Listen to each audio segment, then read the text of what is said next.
Financial markets పై పట్టు సాధించాలనుకునే వాళ్ళు Revanth conduct చేసే వెబినార్ కోసం ఈ నెంబర్ కి కాల్ చేయండి. నమస్తే, వెల్కమ్ టు సుమన్ టీవీ. నేను విష్ణు. ప్రస్తుతంతో పాటు NISM and CRISIL certified wealth manager Revanth చలంలా ఉన్నారు. వారితో మాట్లాడదాం. నమస్తే రేవంత్. నమస్తే అండి. Revanth, last 2 days back Suman TV business లో మీదొక వీడియో పబ్లిష్ అయింది. ఓకే. సో మ్యూచువల్ ఫండ్స్ లో పెట్టిన డబ్బు అంతా వెనక్కి తీసేసుకుంటున్నారు. సో ఇప్పుడు మార్కెట్ లో ఏం జరగబోతుంది అనేది వీడియో సారాంశం. సో దాని కింద కొంతమంది కామెంట్స్ పెట్టారు. వెంకట్ గల్లా అంట ఒక పర్సన్ కామెంట్ పెట్టాడు, ఈయన ఎప్పుడు నెగిటివ్ గానే చెప్తారు, ఇలాంటివి వినకూడదు. ఓకే. సో అదొకటి. ఫండ్స్ తో మాకేం పని, మా డబ్బులు మా ఇష్టము. తర్వాత time waste, worst interview, no information. Okay. Slow narration, waste, సోది, తొక్క, తోలు. ఓకే. అంటే ఒక అతను చెప్పాడు, కంప్లీట్గా రేవంత్ అంతా నెగిటివ్గా చెప్తుంటాడు. ఏంటి ఇక్కడ నెగిటివ్గా చెప్పడం ఇన్ ద సెన్స్ ఏంటి నాకు అర్థం కాలేదు. దేని గురించి నెగిటివ్ అని? ఈ దేశంలో 2 అతిపెద్ద యుద్ధాలు జరిగాయి. ఒకటి రామరావణ కాష్టం, వాళ్ళ యుద్ధం. రెండోది కురుక్షేత్రం. ఈ 2 యుద్ధాలు ఎందుకు జరిగాయి? లాజిక్ అప్లై చేయకపోవటం వల్ల. ఎక్కడైతే లాజిక్ పనిచేయదో అక్కడ డిజాస్టర్ జరుగుద్ది. ఇక్కడ రామరావణ కాష్టం విషయంలో అసలు పునాది పడ్డది బంగారు మాయలేడి వల్ల. అసలు బంగారు మాయలేడి అనేది లేకపోతే లేదు అక్కడ, అసలు యుద్ధమే లేదు. అక్కడ సీతమ్మ వారు అసలు లేడీ బంగారం ఉండదు, ఉంటుందా ఉండదా అని ఆలోచించలేదు. బంగారు లేడీ గడ్డి తినట్లేదు, ఎక్కడైనా లేడని. సో బేసిక్ గా లాజిక్ అప్లై చేయలే. లక్ష్మణ స్వామి ఎంత చెప్పినా వినలే. అమ్మవారికి కూడా అక్కడ కొంతవరకు ఫెయిల్యూర్ వచ్చింది, యుద్ధం జరిగింది. జూదం ఆడకపోయి ఉంటే అసలు కురుక్షేత్రం ఉండేది కాదు. అంతే, జస్ట్ కాలక్షేపం కోసం జూదం ఆడితే గెలవచ్చు, ఓడిపోవచ్చు. అక్కడ లాజిక్ ఏం ఉండదు, లాజిక్ ఏం అప్లై చేయలే. పోతే మొత్తం పోతే అడవిలు పాలైపోతాం తెలిసినా ఆడారు, లాజిక్ అప్లై చేయలే. కురుక్షేత్రమే జరిగింది.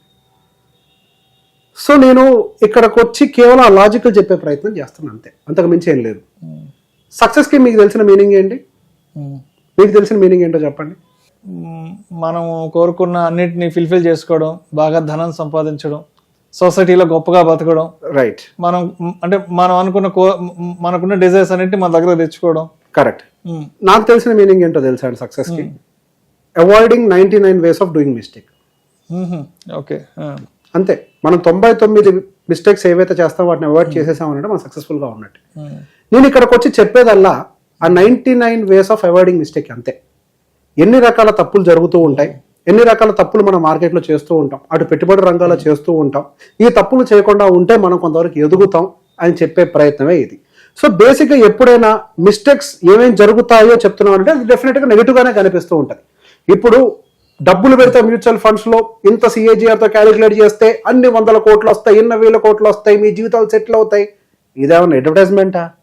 ఇక్కడ నేను వచ్చిన పర్పస్ ఏంటి? నలుగురికి 4 విషయాలు చెప్పి వాళ్ళ జీవితంలో ఉపయోగపడే విషయాలు చెప్పాలని. ఉపయోగపడే విషయాలు ఏంటి? సహజంగా మనం ఎన్ని రకాల మిస్టేక్స్ చేస్తామో ఆ మిస్టేక్స్ చేయకుండా ఉండండి అని చెప్పటమే. ఇది నా అనుభవంతో నేర్చుకున్నటువంటి విషయాలు ఏవైతే ఉన్నాయో ఆ అనుభవాన్ని షేర్ చేసుకోవటమే, అంతకుమించి ఇక్కడ ఏం లేదు. అంటే ఇప్పుడు నాకు ఒక విషయం అర్థం కావట్లేదు. అంటే ఇప్పుడు రేవంత్ పలానా స్టాక్ గురించి చెప్పకపోవడమో, లేదంటే పలానా ఫండ్ గురించి చెప్పకపోవడం అనేది అది తప్ప, లేకపోతే అంటే గొప్ప, అది నాకు అర్థం కావట్లేదు. అంటే ఇక్కడ సార్, ఇక్కడ నేను చెప్తాను, చాలా మంది ఈ మాట కూడా అడిగారు, మీరు స్టాక్ ఎందుకు చెప్పరు, అడ్డమైందంతా చెప్తూ ఉంటారు, మీరు ఫండ్ ఎందుకు చెప్పరు అని చెప్పేసి అంటారు. ఈ ఇండస్ట్రీలో 99% మంది డబ్బులు పోగొట్టుకుంటారు. ఎందుకు? ఇట్లా ఆలోచిస్తున్నాం కాబట్టే. హోంవర్క్ చేయట్లా. ఎవరో ఒకరు ఏదో ఒక స్టాక్ చెప్తారు, నేను ఆ స్టాక్ కొనుక్కుంటే నాకు డబ్బులు వస్తాయి అంటే నేను కూడా మీకు ఒక స్టాక్ చెప్పి మిమ్మల్ని అవిటి వాళ్ళుగా మిగిలి చేయమంటారా? ఒకరి మీద డిపెండ్ అవ్వడం అవిటితనం, అంతే కదా. ఇప్పుడు మీ చేతికి కర్ర లేకపోతే మీరు నడవలేరు. ఆ కర్ర నేనే ఉంటే ఎట్లా కుదురుతుంది? అదే మీరు మీకంతటా మీరు నడిచే ప్రయత్నం చేస్తే, అంటే దానికి సంబంధించిన నాలెడ్జ్ తెచ్చుకొని దాంట్లో ఎన్ని రకాల పొరపాట్లు జరుగుతాయో ముందుగానే తెలుసుకొని మీరు ఆ పొరపాట్లు చేయకుండా సరైన మార్గంలో నడిపించాలనుకుంటే నా తప్పు. నేను ఫస్ట్ నుంచి ఒకటే స్టాండ్ లో ఉన్నా. నేను ఏమన్నా పద్ధతిని మార్చుకున్నానా? లేదు. నేను మొదటి నుంచి ఎప్పుడు కూడా ఒక ఫండ్ హౌస్ పేరు కానీ, ఒక ఫండ్ పేరు కానీ, ఒక స్టాక్ పేరు కానీ ఎప్పుడు రికమెండ్ చేయలే. నాకు ఉన్నంత మేరకు మీరు ఫైనాన్షియల్ ప్లానింగ్ ఎలా చేసుకోవాలి, ఏ విధంగా చేసుకుంటే మీకు అవకాశాలు కలిసి వస్తుంటాయి, లేకపోతే సహజంగా ఇన్వెస్ట్మెంట్లు అందరూ చేసేటువంటి తప్పులేంటి, వీటన్నిటి గురించి అవగాహన కలిగించే ప్రయత్నం ఈ సుమన్ టీవీ ద్వారా వచ్చి చేసాం. లేదు ఇంకొద్దిగా ఇండెప్త్ అనాలిసిస్ ఇచ్చే ప్రయత్నం వెబినార్ ద్వారా చేస్తున్నాం.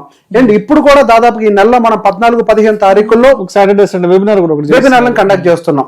ఆ వెబినార్ కి కూడా నేను అటెండ్ కాను అన్న సిచ్యువేషన్ లో ఉండి నేను నాలెడ్జ్ కూడా తెచ్చుకోను, నువ్వు కేవలం ఒక ఫండ్ టిప్పిస్తా టిప్ మీద నడుస్తాను అని అంటే నేను నిన్ను అవిటివాడిగా మార్చిన అవుతాను కదా.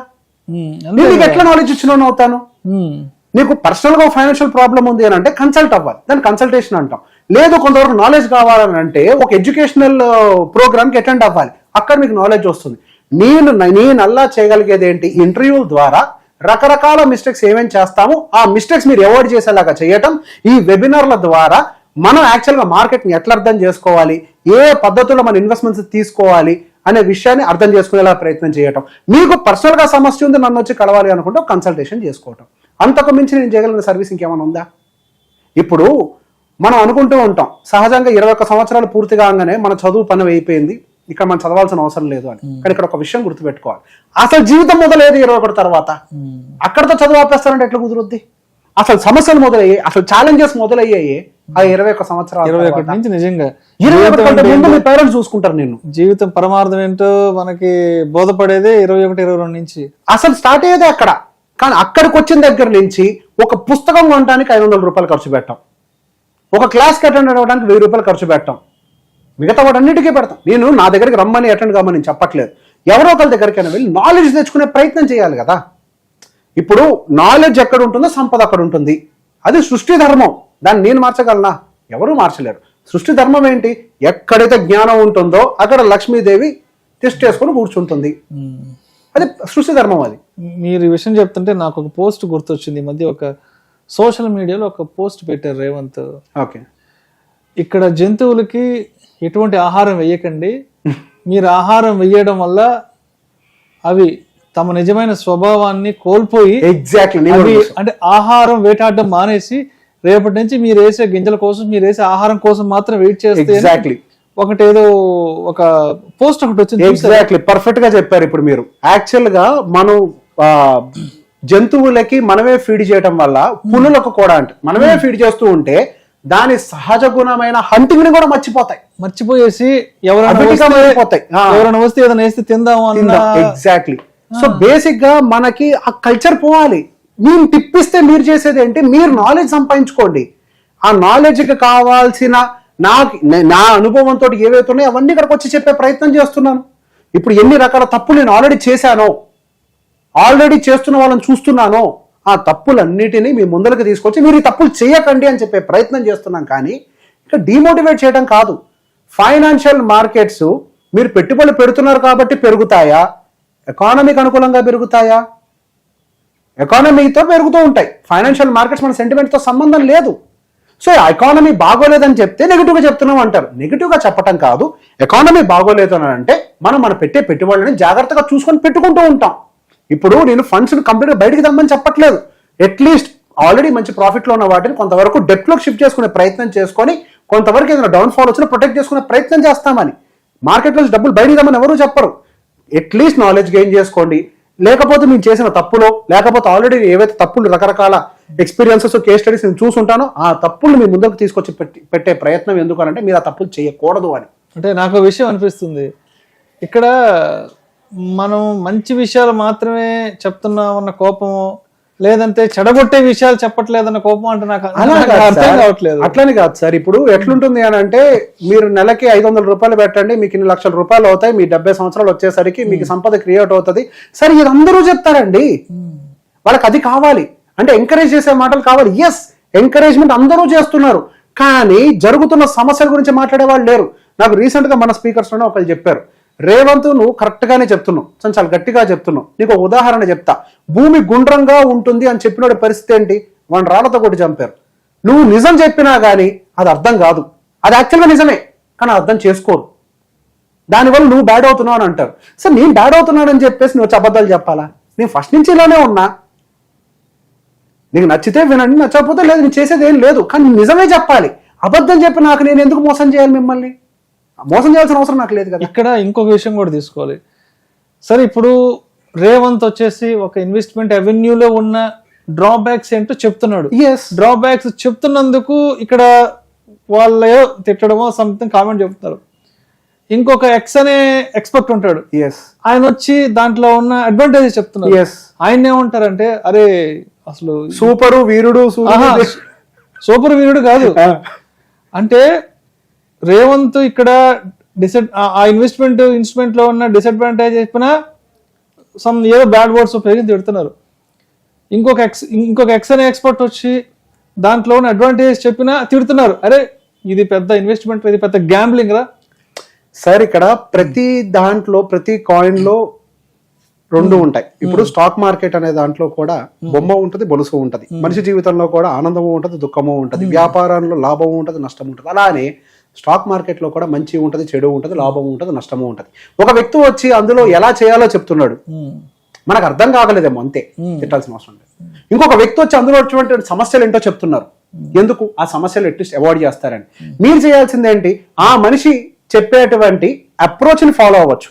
అంటే ఫర్ ఎగ్జాంపుల్ ఆయన ఎలా చేయండి అని చెప్పారు, నచ్చితే ఫాలో అవ్వండి. ఇంకొక మనిషి వచ్చి నాలాంటి వాళ్ళు వచ్చి ఇందులో ఇట్లాంటి సమస్యలు ఉంటాయని చెప్పారు, ఆ సమస్యలు అవాయిడ్ చేయండి. మనం వచ్చి చెప్పేది ఏంటి, ఏదైనా సమస్య వస్తే తప్పుడు విత్డ్రా చేస్తారని కామెంట్ చేశాం. విత్డ్రా చేయకుండా వెయిట్ చేసే శక్తిని సంపాదించుకోండి. విత్డ్రా చేయకుండా ఉండాలన్న విషయం తెలిసినప్పటికీ అందరూ విత్డ్రా చేస్తున్నారనే మాట మనం మాట్లాడాం.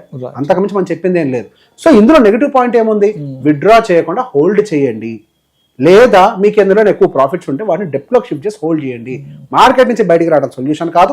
మార్కెట్లో మీరు సంపాదించాలనుకున్న వాళ్ళు మార్కెట్లోనే ఉండాలి. అందులోనే రకరకాల ఇన్స్ట్రుమెంట్స్ ఉంటే వాటిని వాడుకోండి. రకరకాల సమస్యలు ఏవైతే మనం ఎదుర్కొంటున్నామో, నేను ఆల్రెడీ ఫేస్ చేశారో లేకపోతే నా కేస్ స్టడీస్లో నేను చూశానో, నీ హ్యాండిల్ చేసిన కేసెస్లో ఉన్నాయో, ఆ నెగిటివ్ పాయింట్స్ కాదు, యాక్చువల్గా 99 ways ఆఫ్ అవాయిడింగ్ మిస్టేక్స్. మనం చెప్పేది 99 ways of avoiding mistake. That is the success secret. I'm trying to deliver that. That's it. నచ్చినా నచ్చకపోయినా మీకు సోప్ రాసే ప్రయత్నం నేను చేయను. మీకు సోప్ రాస్తే నాకేమొస్తుంది? ఈ రోజు మీరు బాగుంటారేమో, నవ్వుకుంటారేమో, నన్ను జే అంటారేమో, చప్పట్లు కొడతారేమో. రేపు నేను రాసిన సోప్ వల్ల మీ ఫ్యామిలీకి ఏదైనా జరిగితే, మీరు నష్టపోతే లైఫ్ లో నా గిల్ట్ మిగులుతుంది కదా. ఆ పాప నాకేగా చుట్టుకునేది. అందులో ఉండే ప్రమాదాన్ని నేను ముందుగానే చెప్తే, ముందుకు పోతే నొయ్యి ఉందిరా అని అంటే, లేదు అందరూ పోతున్నారు, ఆ గొర్రెలతో పాటు నిమ్మర పడుతుంటే పడండి. అంతే. Thank you so much Revanth. Thank you అండి.